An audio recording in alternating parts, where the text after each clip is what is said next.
I think the key is inclusion.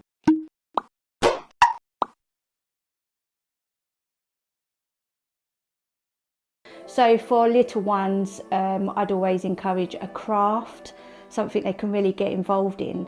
But obviously the elder ones wouldn't like that so much, but if they can help the younger ones, then they feel much more included. I think an important thing is just having activities that are fun, so it can be accessible for all ages. And you could get like the older ones to help the younger ones to do things. In all age settings, we've done like obstacle courses.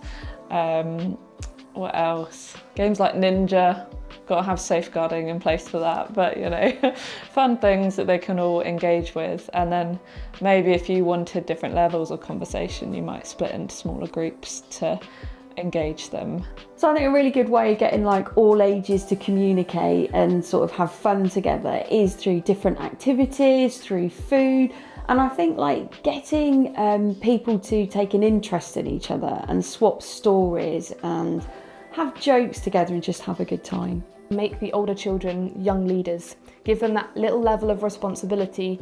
So maybe they can click your PowerPoint if you do PowerPoint. Maybe they can hand out the pens, you know, just a little level of responsibility, but also a little level of responsibility of care over the younger children. So if a younger child is struggling to engage, you could ask one of the older children to help them out. And that kind of is quite a nice way to build the relationships between children that may otherwise not build a relationship. We also use a structure of having the children in teams. And so we give them points for winning the game or, you know, answering really well or whatever it is. And having a mixture of ages in those teams means the sort of helping each other out comes quite naturally. And that can be really lovely to see because they want the points. The main thing I've learned from different ages working well together is that the younger children are okay, but it's normally the older children that struggle with that dynamic.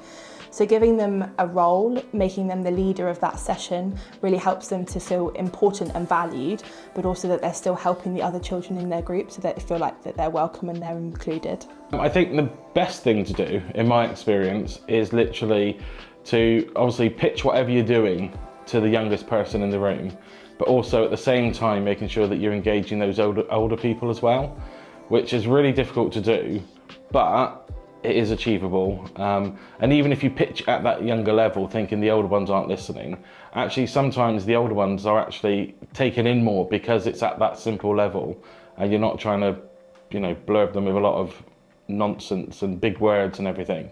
So I think that is the best way, I would say, to get them all mixed together.